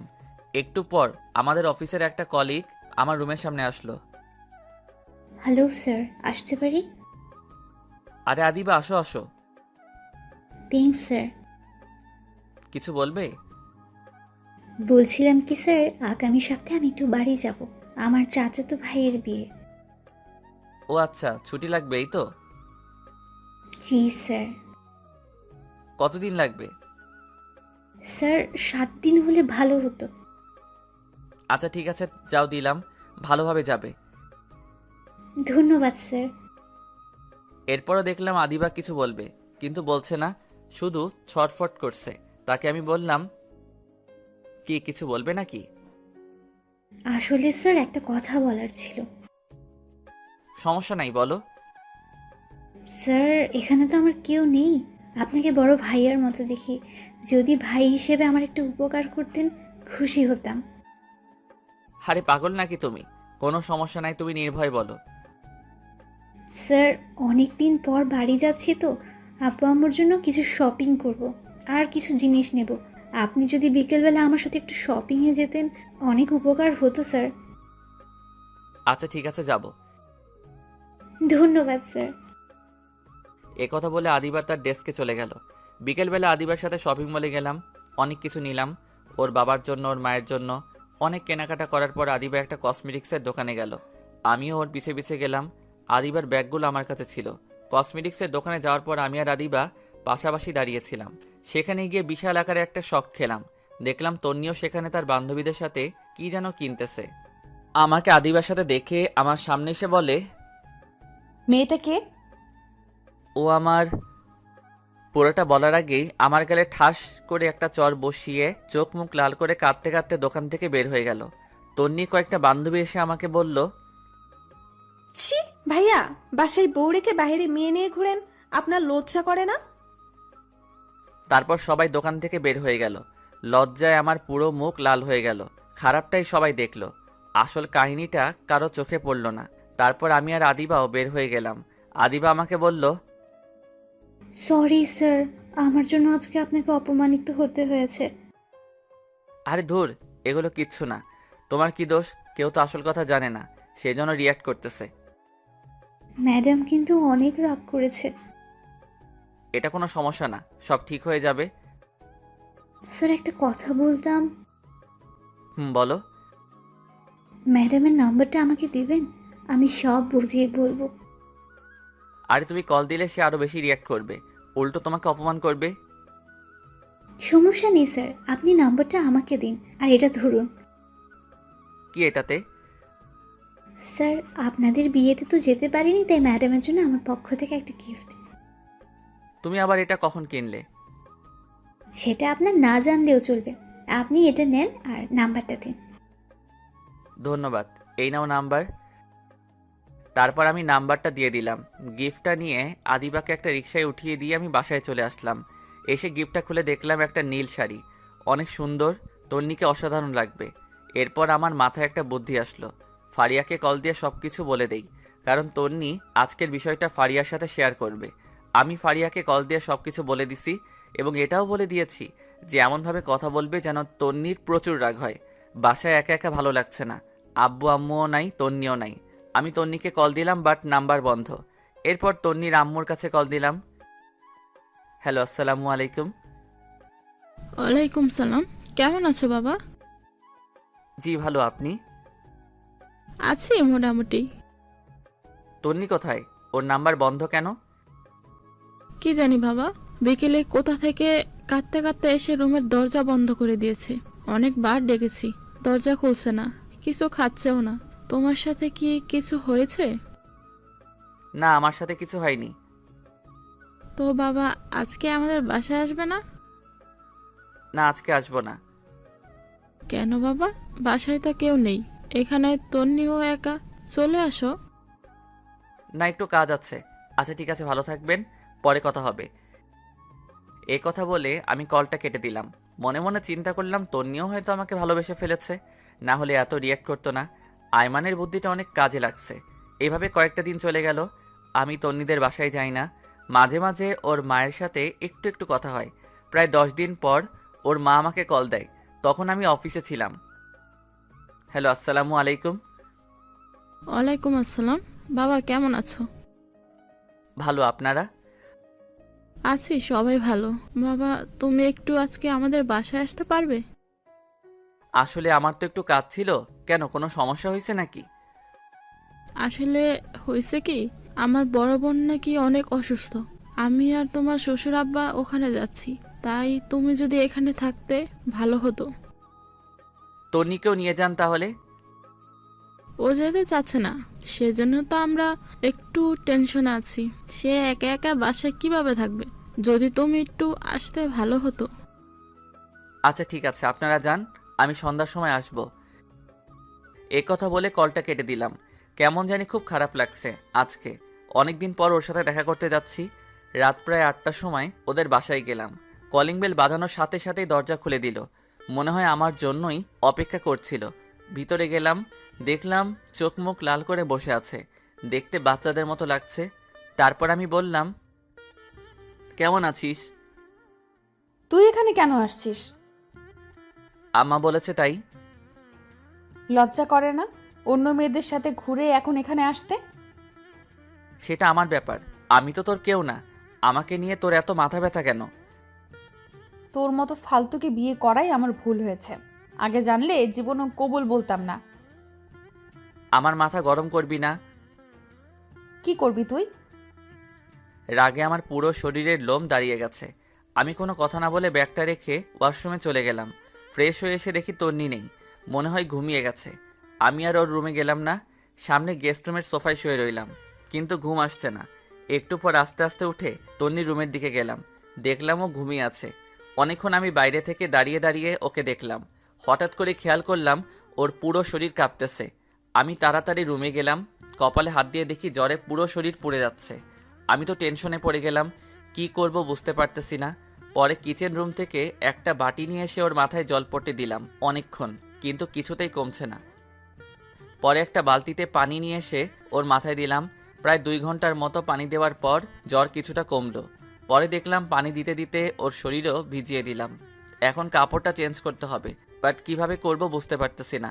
সে যদি দেখে আমি ওর কাপড় চেঞ্জ করছি, তাহলে আমার অবস্থা শেষ। সকালবেলা আমি নাস্তা নিয়ে ওর রুমে গেলাম, দেখলাম সে মাত্র ঘুম থেকে উঠছে। আমার হাতে নাস্তা দেখে চমকে উঠল।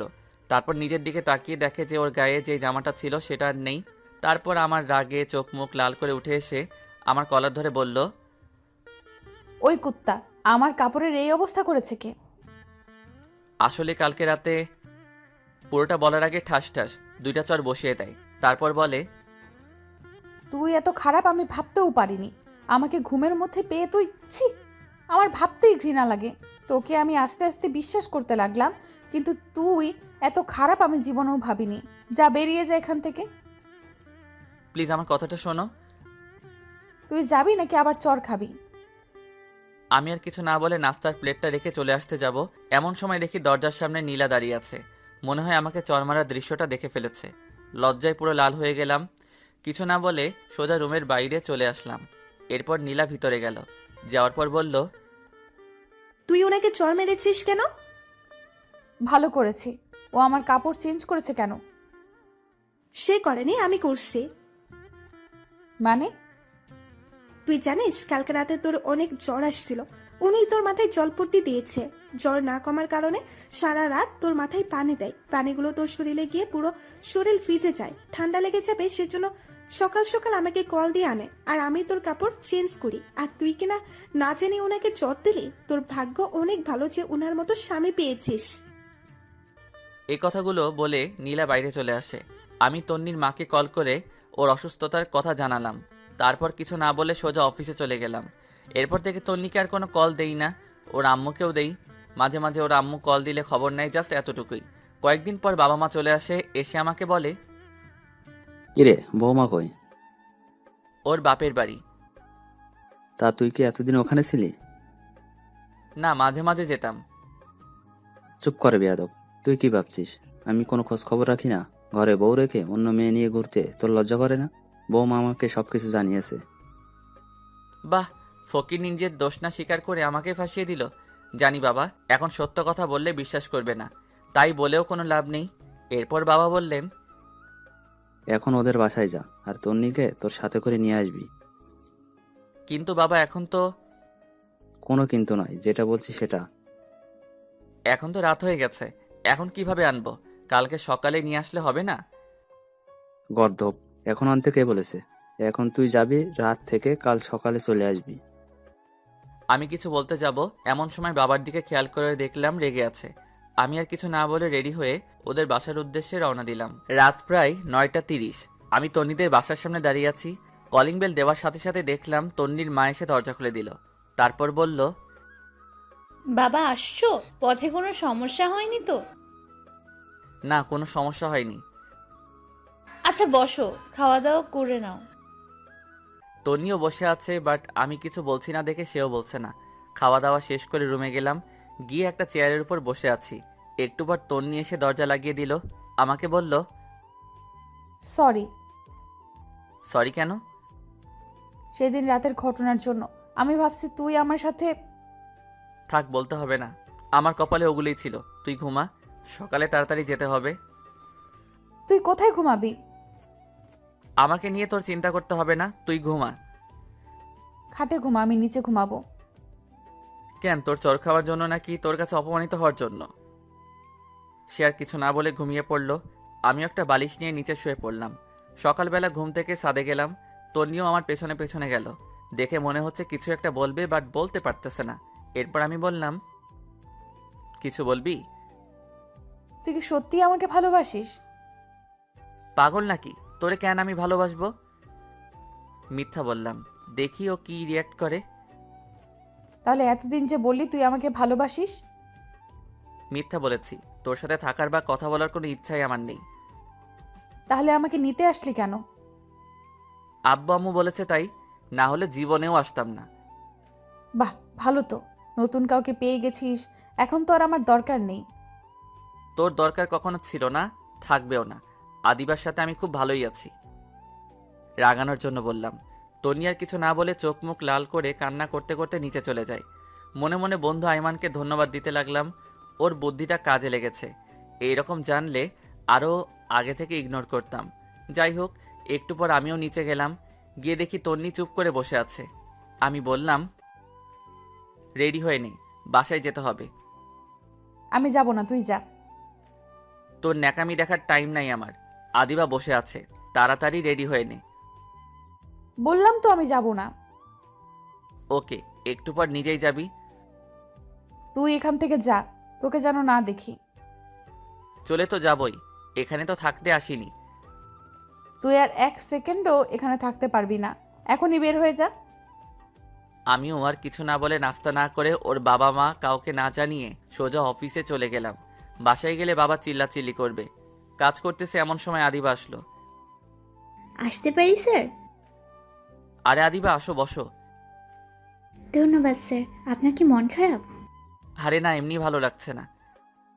আমি জানি স্যার, ম্যাম আপনাকে কিছু বলেছে হয়তো। আসলে স্যার সেদিন যদি জানতাম ম্যামও মার্কেটে যাবে তাহলে আপনাকে যেতে বলতাম না। আরে দূর, এটা কোনো ব্যাপার না। এমন সময় বাবা কল দিল। আদিবা উঠে চলে গেল। এই কই তুই? আমি তো অফিসে। তোকে না বললাম বৌমাকে নিয়ে বাসায় আসতে? ও আসবে না বলেছে, সেই জন্যই তো আমি অফিসে চলে আসছি। চুপ কর বেয়াদব। ও আসবে না বলেছে নাকি তুই নিয়ে আসিসনি? মানে আমি কেন নিয়ে আসবো না? চুপ হারামজাদা, তন্নি আমাকে সবকিছু বলেছে। তোর লজ্জা করে না ঘরে বউ রেখে অন্য মেয়েকে নিয়ে ঘুরতে? আরে তুমি এসব কি বলো? সবগুলা মিথ্যা কথা। চুপ কর। তন্নি আমাকে সবকিছু বলেছে। মেয়েটা কখন থেকে কান্না করতেছে। আমি আর কিছু না বলে কল কেটে দিলাম। দূর, ফকিরনিটা বাবাকে আনিয়ে বানিয়ে কি বলল আল্লাহ জানে। নিজে সব দোষ করে এখন আমাকে ফাঁসাই দিছে।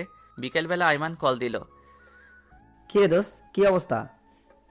মামা কি বুদ্ধি দিলি? তন্নি তো ফেসে গেছে। আরে কি বলিস? আচ্ছা শোন, সন্ধ্যার সময় তুই আর তন্নি কফি শপে আসিস, কথা আছে। ধুর, আমি তন্নিকে নিয়ে আসতে পারবো না, তোরা বল আসতে। আচ্ছা ঠিক আছে বলবো, তুই অন্তত সাথে করে নিয়ে আসিস, সানিয়া আর ফারিয়াও থাকবে। আচ্ছা ঠিক আছে। এরপর বাসায় গেলাম, দেখলাম তন্নি রেডি হয়ে বসে আছে। আমাকে দেখে বলল, আইমান কিছু বলেছে? না কিছু বলেনি। কেন? কফি শপে যাওয়ার জন্য বলেছে। তো যা, আমাকে বলছিস কেন? তোকেও যেতে বলেছে। আমি যাব না, তুই যা। একসাথে যাওয়ার জন্য বলেছে। তুই না গেলে আমিও যাব না। মনে মনে তো আমার লাড্ডু ফুটতেছে। আহা কি যে আনন্দ বলে বোঝাতে পারবো না। যাই হোক, বেশি মুড নিতে গেলে আবার দেখা যাবে যে একসাথে যাওয়াই হবে না। একটু পর আমি আর তন্নি বের হয়ে গেলাম। একটা রিক্সা নিলাম। এই প্রথম বিয়ের পর একসাথে রিক্সা নিয়ে ঘুরতেছি। যখন ওর সাথে ফ্রেন্ড হিসেবে ঘুরতাম রিক্সায়, কি মজাটাই না হতো। সব কিছু মনে পড়তে লাগলো। আমি রিক্সার একপাশে সরে বসে আছি। তন্নি বারবার আমার দিকে তাকাচ্ছে। একটু পর কফি শপে গেলাম। দেখলাম আইমান, সানিয়ার ফারিয়া বসে আছে। আমাদের দেখে বলল, বাহ, দুজনের এখন আসার সময় হলো। না রে, একটু কাজ ছিল তাই। বুঝি বুঝি, কি এমন কাজ? তন্নি গিয়ে ফারিয়াকে জড়িয়ে ধরলো। এদিকে আইমান আমাকে ইশারা দিতেছে, বলতেছে কাজ হচ্ছে। এমন সময় সানি বলল, দোস্ত শোন, তোরা থাক, আমাদের একটু কাজ আছে, যেতে হবে। সে কি, মাত্রই তো আসলাম, কফিটা খেয়ে যা। না রে, অনেক কাজ, সময় কম। আচ্ছা তুই যা, ফারিয়া থাকুক। না রে, ওরে ছাড়া আমার কোনো কাজ হয় না। ওর কপালে চুমু না খেয়ে কাজে মন বসে না। চুপ কর ফাজিল। আচ্ছা তোরা থাক, পরে কথা হবে। এ কথা বলে ফারিয়া আর সানি চলে গেল। আইমানও কেমন জানি ছটফট করতেছে। আমি বললাম, কিরে তোর আবার কি হইছে? আসলে দোস্ত, বাসায় একটা কাজ ফেলে এসেছি, এখনই বাসায় যাওয়া লাগবে। মানে কি, তোদের সবার কাজ আছে আগে বলতি? তোরা না বললি একসাথে কফি খাবি? তোরা খা, আমি একটু আসি। এ কথা বলে আইমানও চলে গেল। আমি আর তন্নি বসে আছি। একটু পর কফি আসলো, দুজনেই খেলাম। দুজনে নীরবতা ভেঙে তন্নি বলল, একটা কথা বলতাম। বলো। অনেকদিন কোথাও ঘুরি না, চল পার্কটাতে একটু ঘুরে আসি। আমিও কেন জানি ওর এই আবদারটা না রেখে পারলাম না। অনেকক্ষণ দুজন একসাথে হাঁটলাম, ভালো লাগলো। রাত প্রায় 8টা। বাসায় গেলাম, দেখলাম বাসায় কেউ নেই, কিন্তু দরজা খোলা। বাবা মা দুজনকে ডাক দিলাম, কারো কোনো সাড়া শব্দ নেই। তন্নিও ভয়ে কাঁদতেছে। একটু পর নীরবতা ভেঙে শুরু হলো আমাদের দুজনের মুখের উপরের স্প্রে মারা। আর সবাই একসাথে বলতে লাগলো, happy birthday Tonni, happy birthday to you. বাবা মা, সানিয়া, আইমান আর ফারিয়া সবাই একসাথে। দেখে তো আমরা পুরাই অবাক। আমি নিজেও ভুলে গেছি আজকে তন্নির জন্মদিন, কিন্তু বন্ধুগুলার মনে আছে। সেই জন্য তারা কফি শপ থেকে তাড়াতাড়ি চলে আসছে।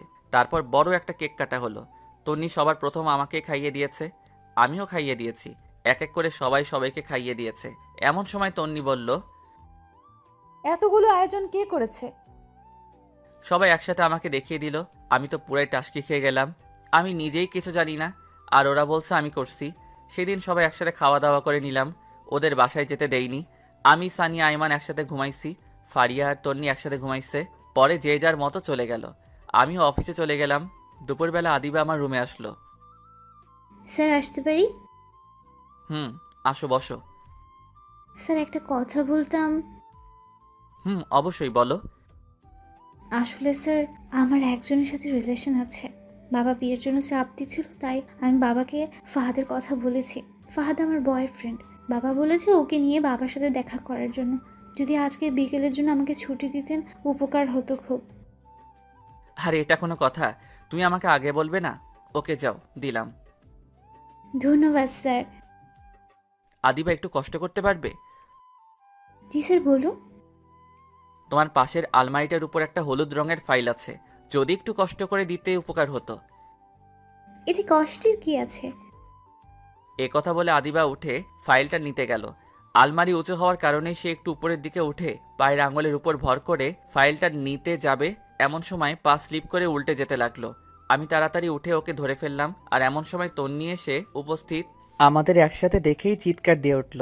দেখলাম হাতে একটা টিফিন বাটি, মনে হয় দুপুরের খাবার নিয়ে আসছে। ধুর শালার, কেন যে আদিবাকে ফাইলটার কথা বললাম। যদি না বলতাম তাহলে তন্নি হয়তো কিছু দেখতো না। আমি আদিবাকে ছেড়ে দিলাম। তন্নি রাগে চোখ মুখ লাল করে আমাকে বলল, ছি, তুই এত খারাপ? প্লিজ তুই শান্ত হ, আমার কথা শোন। কি শুনবো? নিজের চোখেই তো সব কিছু দেখলাম। প্লিজ তুই আমার কথাটা শোন। চুপ কর। তোর মতো ফালতুর সাথে আমি কোনো কথাই বলবো না। ভেবেছিলাম তুই সত্যি আমাকে ভালোবাসিস। আমিও আস্তে আস্তে তোকে ভালোবেসে ফেললাম, কিন্তু তুই অন্য মেয়ের সাথে। ছি। আমি কিছু বলতে যাব এমন সময় আদিবা বলল, ম্যাম শুনেন, আপনার ধারণা ভুল। তুমি চুপ করো। লজ্জা করে না অন্যের স্বামীর সাথে এসব করতে? যত সব ফালতু। ম্যাম আপনি আমাকে যা ইচ্ছে বলতে পারেন, কিন্তু স্যারকে কিছু বলবেন না। স্যারের কোনো দোষ নেই। চুপ করো তুমি। সেদিন তো শপিং করতেও দেখেছি তোমাদের, আবার বড় বড় কথা বলছো। লজ্জা করে না? ম্যাম আপনাকে সেদিন রাতে আমি অনেকবার কল দিয়েছি সত্যিটা বলার জন্য, বাট আপনিই কল ধরেননি। সেদিন আমি স্যারকে জোর করে শপিং করতে নিয়ে গেছি। আসলে এখানে আমার কেউ নেই, স্যারকে ভাই ডেকেছি। একটা কাজিনের বিয়ে ছিল, প্রায় 6 মাস পর বাড়ি যাচ্ছি, তাই বাবা মায়ের জন্য কিছু জিনিস কিনতে যাচ্ছিলাম। আর আপনি সেখানে আমাদের দেখে ফেললেন। স্যারকে সবার সামনে চড় দিলেন। জানেন সেদিন আপনার জন্য একটা নীল শাড়ি আমি কিনেছিলাম। স্যার অনেকবার বলেছিল আপনাকে নাকি নীল শাড়িতে ভালো মানায়। আপনাদের বিয়েতে না যেতে পারে একটা নীল শাড়ি আমি আপনার জন্য কিনে স্যারকে দিয়েছিলাম। বিনিময়ে আপনি স্যারকে চড় দিয়েছেন, নয়তো অপমান করেছেন।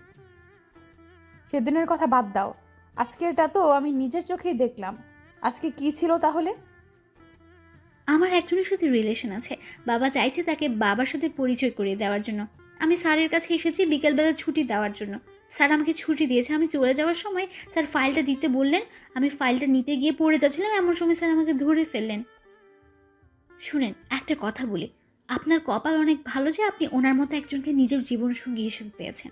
আপনার মতো মেয়ের কোনো যোগ্যতা নেই ওনার সাথে থাকার। নিজেকে তো অনেক কিছু মনে করেন, এগুলো বাদ দিয়ে ভালো হওয়ার চেষ্টা করুন। আদিবা এ কথাগুলো তন্নিকে বলে চলে গেল। দেখলাম তন্নির চোখে পানি চলে আসছে। আমি এতক্ষণ কিছুই বললাম না, চুপচাপ দাঁড়িয়ে দুজনের কথা শুনছিলাম। আদিবার কথাগুলো অনেক ভালো লাগলো। মনে মনে কয়েকবার ধন্যবাদ জানালাম। একটু পর তন্নি আমার দিকে তাকালো, চোখ মুখ লাল হয়ে আছে। তারপর আমাকে বলল, নিজেকে খুব চালাক মনে করিস তাই না? মানে? তুই কি ভাবছিস আমি কিছুই জানি না? কি জানিস তুই? এই যে এতদিন অবহেলার নাটক করেছিস, আমার সাথে খারাপ ব্যবহার করেছিস, নিজেকে হিরো ভাবছিস? মনে মনে ভাবলাম তন্নিকে এগুলো আবার কে বলে দিছে, শালা আইমাইন না বলে দিল নাকি? এরপর আমি বললাম, এগুলো সব মিথ্যা কথা। আমি যা করেছি মন থেকে করেছি। তোকে এই কথাগুলো কে বলেছে? তুই কি ভাবছিস এরা শুধু তোর ফ্রেন্ড? আমার ফ্রেন্ড না। পারিয়া আমাকে সব কিছু বলেছে। শালার মেয়েদের পেটে কিছুই হজম হয় না। কি দরকার ছিল তন্নিকে এগুলো বলার? তারপর আমি বললাম, তোকে এই কথাগুলো ফারিয়া বলেছে? দেখ ওর কি হাল করি। কি করবি তুই ফারিয়ার? এ কথা বলে আস্তে আস্তে এগোতে লাগলো। আমি বললাম, কি ব্যাপার, তুই এদিকে কেন আসছিস? কেন এসেছি তাই না? দেখ একদম কাছে আসবি না, আমি কিন্তু চিল্লাচিল্লি করব। কর চিল্লাচিল্লি, দেখি কে আসে। আমি পিছাইতে পিছাইতে দেওয়ালের সাথে লেগে গেছি। এ কি করছিস তুই? বলার আগেই ঠোঁট দিয়ে আমার ঠোঁট চেপে ধরলো। আমার পুরো শরীরের লোম দাঁড়িয়ে গেল। কিছুক্ষণ এভাবে থাকার পর আমি তন্নিকে একটু দূরে সরিয়ে দিলাম। বললাম, এই তুই কি পাগল? এটা আমার অফিস, বেডরুম না। যদি কেউ দেখে ফেলতো? দেখুক, তাতে আমার কি? খাইছিস? মাত্রই তো খাইলাম। আর দূর এটা না, দুপুরে খাইছিস? না, তোর জন্য রান্না করে নিয়ে আসছি। তুই করছিস নাকি আম্মা করছে? দুজনেই করছি। তুই এত কথা বলছিস কেন? আচ্ছা ঠিক আছে, বলবো না। তুই ফ্রেশ হয়ে আয়, একসাথে খাবো। ওকে। এরপর তন্নি ওয়াশরুমে চলে গেল। আমি মনে মনে ভাবছি অবশেষে তন্নি লাইনে আসলো।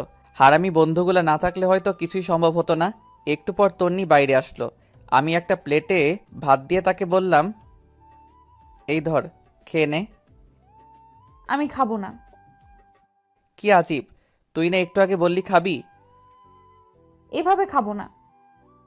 তো কিভাবে খাবি? যদি কেউ একজন খাইয়ে দেয় তাহলে খাবো। আমি আর কিছু না বলে ওকে খাইয়ে দিলাম, নিজেও খেয়ে নিলাম। খাওয়া দাওয়া শেষে তন্নিকে বাসায় পাঠিয়ে দিলাম। তন্নি চলে যাওয়ার পর ফাইলটা নিলাম। এমন সময় আইমানের কল। দোস্ত কি অবস্থা? আরে মামা, কি বুদ্ধি দিলি! তন্নি তো পুরো ফিদা হয়ে গেছে। আরে কি বলিস? আর তন্নির জন্মদিনে এত বড় একটা সারপ্রাইজ দেওয়ার জন্য ধন্যবাদ। আমি ভুলেই গেছিলাম ওর জন্মদিন। আরে মামা, সারপ্রাইজের কি দেখলা? আরো বড় সারপ্রাইজ এখনো রয়ে গেছে। আরে কি বলিস? কি সারপ্রাইজ, তাড়াতাড়ি বল। না এখন না, বিকালে কফি শপে আয়, বাকিরাও আসবে, সবাইকে একসাথে বলবো। আচ্ছা ঠিক আছে। শোন, আসার সময় তন্নিকে নিয়ে আসিস। আমি সানি আর ফারিয়াকে বলে দিছি। আচ্ছা ঠিক আছে। এই কথা বলে কল কেটে দিলাম। অফিস শেষ করে বিকালবেলা তন্নিকে বললাম রেডি হতে। সে রেডি হতে চলে গেল। আমিও ফ্রেশ হয়ে একটা কালো শার্ট পরে বাসার বাইরে দাঁড়িয়ে আছি তন্নির জন্য। একটু পর তন্নিও আসলো, বা সেও কালো শাড়ি পরে আসলো। আমি দেখে আরও একবার ক্রাশ খেলাম। হা করে তাকিয়ে আছি। একটু পর তন্নির ঝাঁকানিতে বাস্তবে ফিরে এলাম। আমাকে বলল, এইভাবে হা করে তাকিয়ে আছিস কেন? মশা ঢুকবে। আরে না, আমি একটা কথা চিন্তা করতেছিলাম। কচু করছিলি, যা এখন রিক্সা নিয়ে আয়। তারপর আমি একটা রিক্সা নিলাম। আমি একটু দূরে সরে বসতে চাইলাম, কিন্তু আমার বাম হাতটা চেপে ধরে বসে আছে। একটু পর কফি শপে পৌঁছে গেলাম। দেখলাম সবাই বসে আছে। আমাদের দেখে সবাই দাঁড়ালো। ফারিয়া বলল, কি রে, আজ এত ম্যাসিং, ঘটনা কি? কিসের ঘটনা? বুঝি, সব বুঝি। আচ্ছা বুঝলে ভালো। এই হারামির দল, চুপ কর, সবাই আগে বস। এরপর আমরা সবাই বসলাম। আইমান সবার জন্য কফির অর্ডার দিল। বন্ধু, এবার বল, কি এমন সারপ্রাইজ যেটা মোবাইলে বলা যায় না, এখানে বলতে হবে? দোস্ত, আমার তো বিয়ে। সত্যি? সত্যি। তারপর সবাই আইমানকে কংগ্রাচুলেশনস জানালাম। আমি বললাম, তো বিয়ে কবে? পরশুদিন। হারামের বাচ্চা, আগে বলিসনি কেন? দোস্ত, আমি নিজেও জানতাম না, আজকে সকালে আব্বা বলেছে। আচ্ছা শোন, কালকে তোরা সবাই থাকবি, অনেক কিছু কেনাকাটা করতে হবে। আমি পারবো না, তোরা সবাই আসিস। না পারলে তুই বিয়েতেও আসিস না। ওরে ভাই, কাঁদিস কেন? আচ্ছা ঠিক আছে, আসবো। আমার কথা শুনে সবাই হাসাহাসি করতে লাগলো। তারপর অনেকক্ষণ আড্ডা দিয়ে কথাবার্তা বলে বাসায় চলে আসলাম। আমি ফ্রেশ হয়ে বাবার সাথে কথা বলতেছি। তন্নি তখন ফ্রেশ হচ্ছিল। অনেকক্ষণ কথাবার্তা বলে রুমে গেলাম। দেখি তন্নি সোফায় বসে আছে। আমি যাওয়ার সাথে সাথে বলে, একটা কথা বলতাম। তো বল, অনুমতির কি আছে? আজকে খাটে ঘুমা, আমার কোনো সমস্যা হবে না। কেন, চর খাওয়ার জন্য নাকি? দেখ, এগুলোর জন্য সরি। তুই খাটে ঘুমা, আমার সমস্যা হবে না। দরকার নেই, তুই ঘুমা। এই কথা বলে আমি সোফায় ঘুমিয়ে পড়লাম। তন্নি মন খারাপ করে বিছানায় ঘুমিয়ে পড়ল। পরের দিন তন্নির ডাকে ঘুম ভাঙল। উঠে ফ্রেশ হয়ে নাস্তা করলাম। রুমে যাওয়ার পর আইমান কল দিল। হ্যালো দোস্ত, কই তোরা? তাড়াতাড়ি আয়, আমরা সবাই ওয়েট করতেছি। দোস্ত, আমি না আসলে হয় না? তন্নিকে পাঠিয়ে দিব? ওকে, তুই আমার বিয়েতেও আসিস না। আচ্ছা রাগ করিস না, আসছি। এরপর তন্নিকে বললাম রেডি হতে। দুজনে রেডি হয়ে মার্কেটের উদ্দেশ্যে রওনা দিলাম। একটু পর মার্কেটে চলে আসলাম। কি রে হারামি, এত দেরি কেন? আরে বলিস না, তন্নি আটা ময়দা মাখতে দেরি করে ফেলেছে। তন্নি রেগে লাল হয়ে বলল, কি? আমি আটা ময়দা মাখি? এই হারামি, তুইও তো ঘুম থেকে উঠতে দেরি করিস, এখন আমার দোষ দিতেছিস তাই না? এই তোদের ঝগড়া বন্ধ কর, দেরি হয়ে যাচ্ছে। ওকে চল কেনাকাটা শুরু করি। শুরুতে একটা স্বর্ণের দোকানে গেলাম। তন্নি আর ফারিয়া দুজনে আইমানের বউয়ের জন্য গয়না পছন্দ করতেছে। অনেক ঘাটাঘাটির পর অনেকগুলো স্বর্ণের জিনিস নিল। তন্নি একটা নেকলেস নিয়ে বারবার নিজের গলায় জড়িয়ে দেখতে লাগলো। আমি খেয়াল করে দেখেছি, মনে হয় ওর পছন্দ হয়েছে, কিন্তু কিছু বলছে না। আমার দিকে বারবার তাকাচ্ছে। আমি দেখেও না দেখার ভান করে সানির সাথে কথা বলতেছি। একটু পর শাড়ির দোকানে গেলাম। সবার জন্য শাড়ি কিনলো। আইমানের মা, বোন, খালা আরও অনেকের জন্য কেনা হলো। তন্নি একটা নীল শাড়ি নিজের গায়ে জড়িয়ে আমাকে বলল, এই জুয়েল, বল। শাড়িটা খুব সুন্দর তাই না? আমাকে ভালো মানিয়েছে। তো এখন কি করব? না, এমনি বললাম। বাহ, ফকিন্নি সবকিছুই ঠিক করে নিয়েছে। দাম দেওয়ার জন্যই আমাকে এই কথাগুলো বলেছে। আর তন্নিকে শাড়িটাই আসলে অনেক সুন্দর মানিয়েছে। আমি দোকানদারকে বললাম শাড়িটা আলাদা একটা প্যাকেট করে দিতে। তন্নির মুখে এক রাজ্যের হাসি দেখলাম। কিছু না বলে তাড়াতাড়ি ব্যাগটা নিয়ে বসে আছে। আরও অনেক কিছু কেনাকাটা করার পর সবাই বাসার উদ্দেশ্যে রওনা দিলাম। আমরা সানিয়া রাইমানের কাছ থেকে বিদায় নিয়ে একটা রিক্সা নিলাম। একটু পথ যাওয়ার পর রিক্সাওয়ালাকে বললাম, মামা একটু দাঁড়ান। এই তোর আবার কি হলো? তুই বসে থাক, আমি একটু আসছি। এ কথা বলে আমি আবার মার্কেটে গেলাম। গিয়ে তন্নির পছন্দ করা নেকলেসটা কিনে নিলাম। দাম বেশি হওয়ায় ক্যাশ টাকা দিতে পারিনি। ওর বিকাশ নাম্বার নিয়ে একটা কলিগকে বলে টাকা পাঠিয়ে দিলাম। একটু পর রিক্সায় আসলাম। কিরে, কোথায় গিয়েছিলি? সেটা তো না জানলেও চলবে। এই মামা চলেন। বাসার সামনে এসে আমি তন্নিকে উপরে পাঠিয়ে দিলাম। রিক্সা ভাড়া দিয়ে আমি উপরে আসলাম। দেখলাম তন্নি রুমে নেই, মনে হয় ওয়াশরুমে গেছে।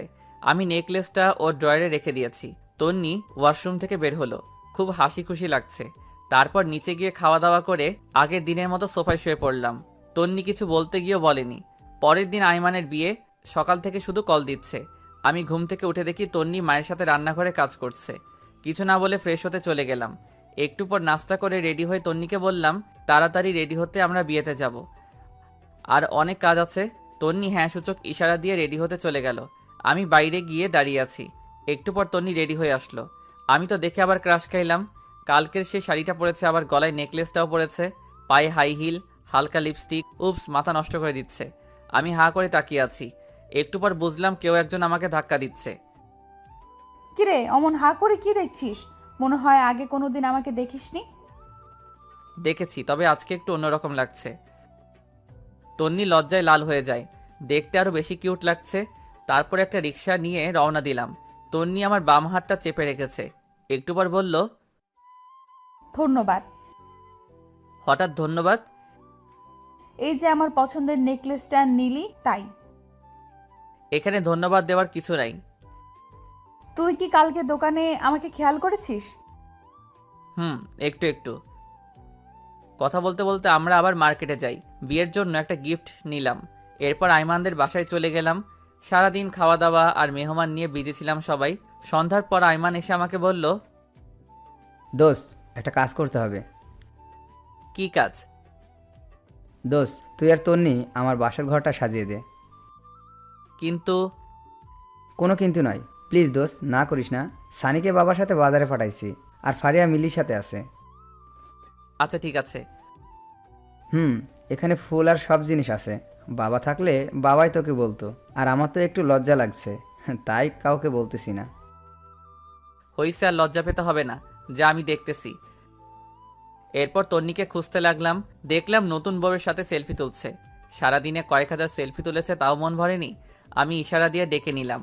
তারপর এসে বলে, বল, কেন ডেকেছিস?